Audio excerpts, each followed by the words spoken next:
Assalamualaikum Bu ya. Waalaikumsalam warahmatullahi ya. Ya, selamat ulang tahun, selamat Milad NU. Ya. Saya senang dengan NU. Baik, saya coba tadi berpikir bahagia itu apa ya? Saya lihat bahagia itu pertama emosi, kedua kepuasan hidup atau tujuan hidup. Nah, satu itu, dua bahagia itu ternyata bukan indrawi.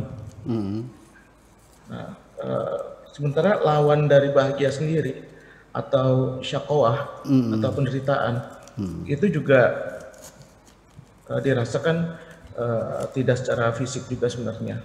Nah, pertanyaannya sih bagaimana rumus hati ketika bahagia atau ingin bahagia dan juga ketika menderita. Itu pertanyaannya. Cuman saya tadi ada sedikit baik dari puisinya Bu Iya, binatang. Nah, binatang itu peternakan gitu ya tadi tentang binatang. Itu kalau saya lihat sifatnya tidak mau paham. Nah, dari cerita tidak mau paham, kemudian tidak mau lihat, tidak mau dengar, itu binatang gitu. Nah, kemudian juga yang menggelitik adalah gelas pecah yang bisa bagus lagi apa bagaimana gitu ya. Nah, itu tanggapannya. Jadi pertanyaan tadi ya, bagaimana hati ini ketika bahagia atau mau bahagia dan ketika menderita. Demikian, terima kasih. Oke, jadi saya ingin menyampaikan ini latar belakang pemikiran filsafat Yunani ya, yang telah digelar oleh Aristoteles yang mengatakan bahwa adjektif atau kata sifat itu tidak mungkin bisa didefinisikan. Kebahagiaan itu adjektif, kata sifat itu tidak mungkin bisa didefinisikan. Artinya seperti warna merah, warna hijau, warna biru dan sebagainya, kebahagiaan, kesengsaraan, ya kan?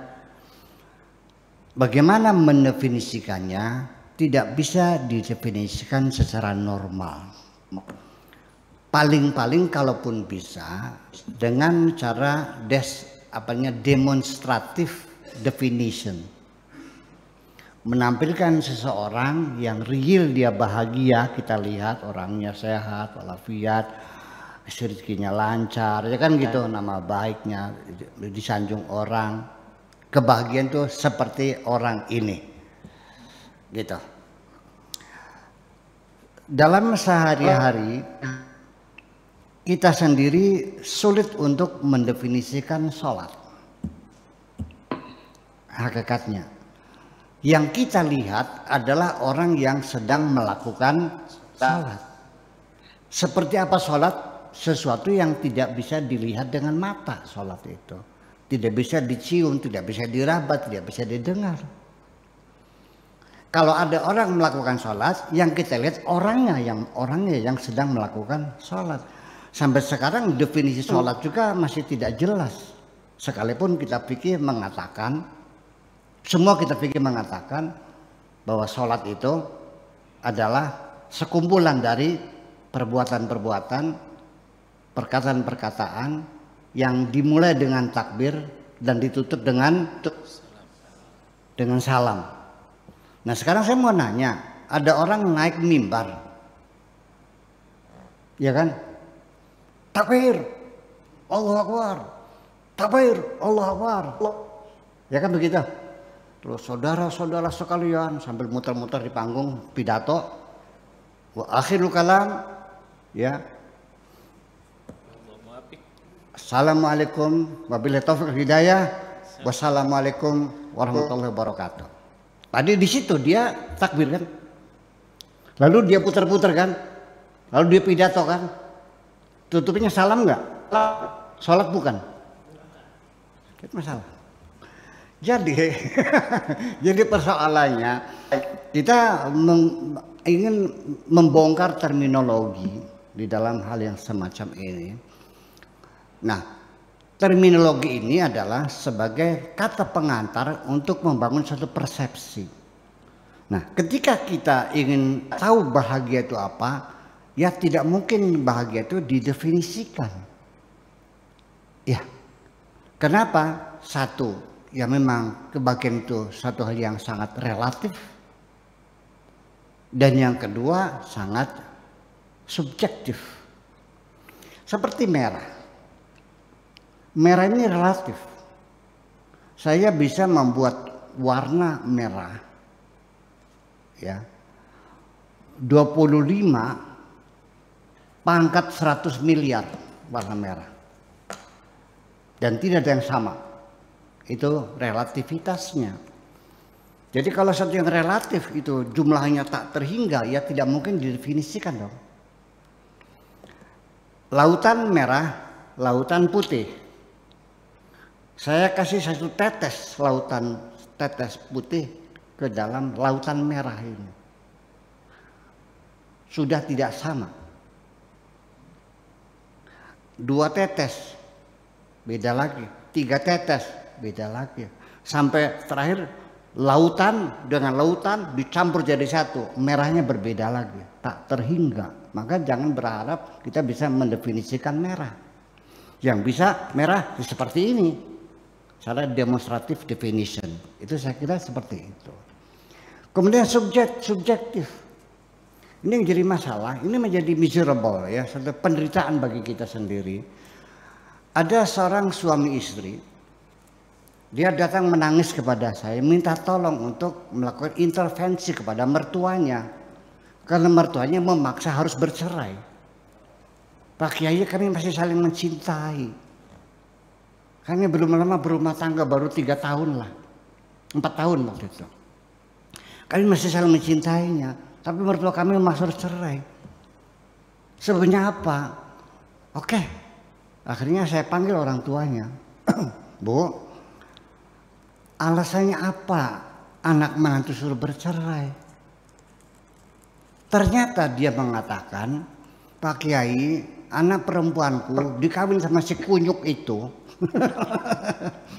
Udah 4 tahun, saya tidak melihat anakku pakai gelang, tidak melihat anakku pakai anting, tidak melihat anakku pakai kalung. Itu tetangga saya, Mangkaji Carmun, baru 6 bulan gelang keroncongnya sudah sampai sikut. Mobilnya sudah mobil, ya kan, mobil Eropa. Masa anak saya udah 4 tahun nggak apa-apa. Jadi ibunya melihat anaknya menderita karena tidak ada kecukupan materi. Si anaknya merasa dia sedang bahagia. Yang benar mana? Itulah namanya subjektivitas. Makanya saya tadi hanya menjadikan standar saja. Unsur yang paling substantif membangun kebahagiaan adalah bukan emosi, kesehatan. Kesehatan itu kesehatan rohani dan kesehatan jasmani. Sehat lahir dan batin. Kalau kita sehat, makan apa saja enak kok. Tidur di mana saja gua lelap, makan apa saja lahap. Ya kan? Kita merasakan bahagia. Makanya tadi yang saya katakan, banyak orang mengorbankan kesehatan, pergi melacur ke Jakarta hanya untuk cari duit. Bulan pertama bisa beli rumah, bulan kedua bisa beli mobil, bulan ketiga beli sawah, bulan keempat pulang kena penyakit AIDS. Setelah semuanya ada, enak gak hidupnya? Ya tanyakan kesehatan juga persoalannya. Jadi jangan kau korbankan kesehatanmu untuk mendapatkan materi.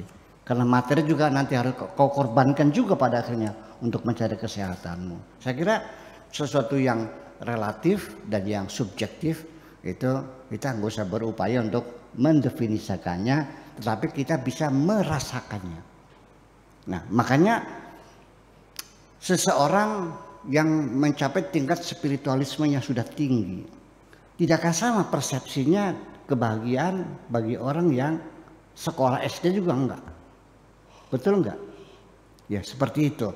Maka harus kita maklumi saja bahwa ketika orang punya persepsi berbeda tentang kebahagiaan, tetapi secara spiritual saya katakan tadi bahwa yang paling substantif adalah kesehatan. Kemudian emosi yang kita bangun, artinya kecerdasan spiritual kita, ketika kita sudah menerima apapun pemberian Tuhan, selesai. Sebabnya kita menderita karena kita tidak menerimakan, karena kita komplain kepada Tuhan. Seperti itu kira-kira. Ya kan begitu? Nah, makanya lalu pada akhirnya kalau kita sadar sendiri bahwa kebahagiaan di dunia yang kita bangun ini seperti apa, bagaimana rasanya, ya sulit bagi orang yang sudah otaknya terkooptasi dengan materialisme, sulit menerima kebahagiaan yang saya terangkan ini. Apa enaknya orang miskin? Ya enaknya uangnya banyak dong. Ya kan begitu.